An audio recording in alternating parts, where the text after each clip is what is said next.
दिवाली की धूम अभी खत्म ही हुई है कि छठ पूजा की रौनक बाजारों में दिखने लगी है। बाजार से लेकर घर बार सभी कुछ छठ पूजा के लिए तैयार है। बता दें कि हर साल छठ पूजा दिवाली के 6 दिन बाद मनाई जाती है। इस पर्व में भगवान सूर्य की विशेष पूजा अर्चना की जाती है। इस बार छठ महापर्व 8 नवंबर यानी कि आज से शुरू हो रहा है और 11 नवंबर तक चलेगा। यूं तो छठ पूजा को देश के कई राज्यों में मनाया जाता है, लेकिन इसकी चमक बिहार, उत्तर प्रदेश और झारखंड में खास तौर से देखने को मिलती है। आज हम आपको 4 दिन तक चलने वाले इस महापर्व के बारे में विस्तार से बताने जा रहे हैं।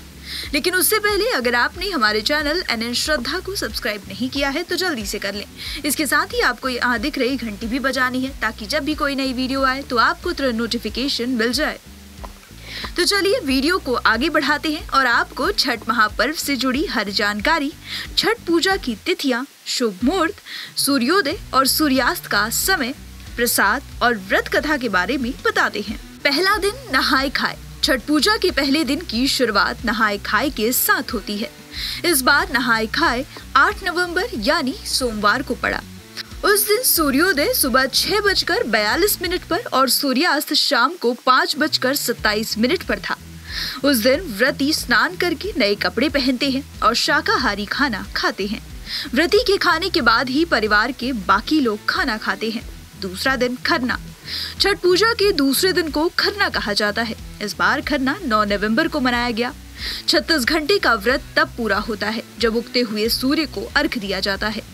इस दिन महिलाएं शाम को नहाकर शुद्ध साफ कपड़े पहनकर विधि विधान के साथ मिट्टी से बने नए चूल्हे में आम की लकड़ी जलाकर रोटी और गन्ने की रस या गुड़ की खीर बनाती हैं, जिसे प्रसाद के रूप में छठी मैया और भगवान सूर्य और अपने कुल देवता को अर्पित करती हैं। इसके अलावा प्रसाद के रूप में मूली और केला भी रखा जाता है। फिर भगवान सूर्य की पूजा करने के बाद व्रती महिलाएं ये प्रसाद ग्रहण करती हैं।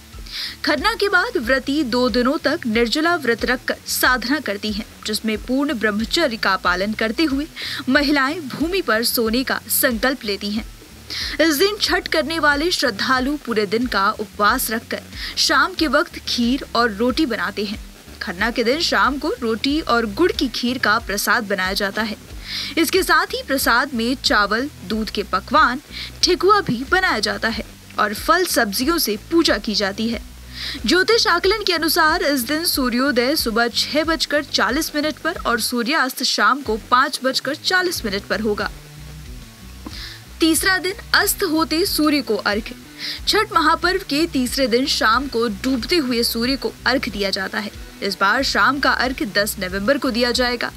इस दिन छठ व्रती पूरे दिन निर्जला व्रत रखती हैं और शाम को डूबते हुए सूर्य को अर्घ्य देती हैं। इस दिन नदी या तालाब में सूर्य को अर्घ्य देने की परंपरा है, इसलिए हर साल भारत के प्रसिद्ध घाटों पर छठ पूजन का भव्य आयोजन किया जाता है। कई बार लोग अपने घर के सामने स्थित पार्क में भी गड्ढे में जल भरकर सूर्य को अर्घ्य देने की परंपरा निभाते हैं। चौथा दिन उगते हुए सूर्य को अर्घ्य। छठ महापर्व के चौथे दिन उगते हुए सूर्य को अर्घ्य दिया जाता है। अर्घ्य देने के बाद लोग घाट पर बैठकर विधिवत तरीके से पूजा करते हैं। फिर आसपास के लोगों को प्रसाद दिया जाता है। बता दें कि इस बार उगते हुए सूर्य को अर्घ्य 11 नवंबर को दिया जाएगा। छठी माँ का प्रसाद। छठ महापर्व के दिन छठी मैया को ठेकुआ, मालपुआ, खीर, सूजी का हलवा, चावल के लड्डू, खजूर आदि का भोग लगाना शुभ माना जाता है। छठ पूजा की व्रत कथा। कई साल पहले स्वयंभुव नाम के एक राजा हुआ करते थे। उनके एक पुत्र थे जिनका नाम प्रियवंत था। प्रियवंत स्वास्थ्य, समृद्धि, धन धान्य, संपदा से पूर्ण थे, लेकिन जिस एक चीज की कमी उन्हें हमेशा खलती थी वो थी संतान रहित साम्राज्य। प्रियवंत के संतान न होने के कारण वो हमेशा दुखी रहते थे।